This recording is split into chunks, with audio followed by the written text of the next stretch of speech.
as entrepreneurs, we all operate via goals. So the question is, what's the difference between a family office versus a home office?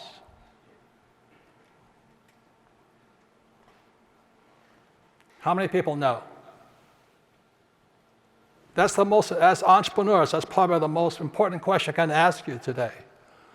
What's the difference between a family office and a home office?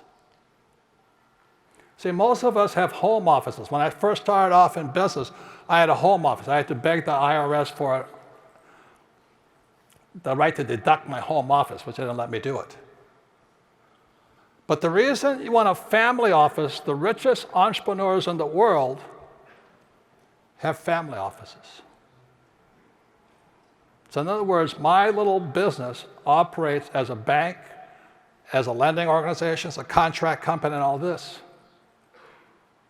My goal as a young entrepreneur starting out when I was about 25 years old was to get to the point where I had a family office.